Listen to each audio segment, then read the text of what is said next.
நம்ம தூங்கிட்டு இருக்கும்போது நம்ம காது கிட்ட வந்து சத்தம் போட்டு டார்ச்சர் பண்ற இன்செக்ட் மஸ்கிட்டோ தான். பட் ஏன் அது நம்ம காது கிட்ட வந்து சத்தம் போடுதுன்னு நம்ம யோசிச்சு பார்த்ததே கிடையாது. இந்த உலகத்துல 3500 வெரைட்டிஸ் ஆஃப் மஸ்கிட்டோஸ் இருக்கு. இதுல சில மஸ்கிட்டோஸ் நம்மள கடிக்கும், சிலது நம்மள கடிக்காது.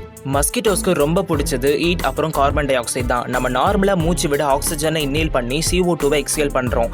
அதனால தான் நம்ம எங்க இருந்தாலும் மஸ்கிட்டோஸ் நம்மள கரெக்டா கண்டுபிடிக்குது. நம்ம பாடியில ஃபேஸ் மட்டும் தான் எப்பவுமே ஓப்பனா இருக்கும். ஸோ மஸ்கிட்டோஸ் நம்ம காதை எய்ம் பண்ணாது, நம்ம தலையை எய்ம் பண்ணோன்றது தெரியுது. நார்மலா ஃபீமேல் மஸ்கிட்டோஸ் தான் நம்மள கடிக்கும். மேல் மஸ்கிட்டோஸ் மோஸ்ட்லி செடியில தான் சுத்திட்டு இருக்கும். பிகாஸ் ஃபீமேல் மஸ்கிட்டோஸ் முட்டை போடும். அதுக்கு எனர்ஜி தேவைப்படுறதால நம்ம பிளட்டை சக் பண்ணுது.